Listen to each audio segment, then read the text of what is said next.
আসসালামু আলাইকুম। আমাদের নবান্নের হচ্ছে বলা যেতে পারে সেকেন্ড টাইম আসা ম্যাডাম। এর আগে গতকালকে সে হাঁসের মাংস খেয়েছে, আজকেও খেয়েছে এবং উনি ওনার টোটাল ফ্যামিলি নিয়ে এসেছে। ফ্যামিলির অনেক মেম্বার আছে। ওনার মুখে আমরা শুনতে চাচ্ছি আসলে নবান্নর স্পেশালি হাঁসের মাংসটি কেমন হয়েছে। ম্যাডাম একটু আপনার অভিমত ব্যক্ত করেন। হ্যাঁ, আজকে আমরা আবার আসলাম, এর আগেও খেয়ে গেছি, খুব ভালো লাগছে। আজকেও অনেক ভালো লাগলো, বিশেষ করে আমার বোন জামাই আসছে, আমার ভাই আসছে, ওরা খুব খুশি হয়েছে। আপনাদের ছিট রুটি আর হাঁসের মাংস ওরা বেশ পছন্দ সহকারে খাইছে। ধন্যবাদ। আপু তো সেকেন্ড টাইম, ভাই তো ফার্স্ট টাইম। হ্যাঁ, আপনার কেমন লাগছিল? না, ফ্যান্টাস্টিক। আসলে এইটা হাঁসের মাংস রেসিপিটা এটা স্পেশাল। এটা আই হোপ মানে যারা আসবেন এখানে আসবেন তারাও পাবেন, কারণ এই রেসিপিটা আমি অন্য জায়গায় পাইনি। এটা কোয়াইট ডিফারেন্ট।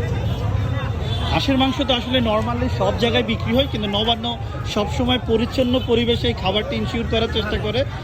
আপনাদের সবাইকে নবান্নে নিমন্ত্রণ রইল। ভালো থাকবেন। আসসালামু আলাইকুম।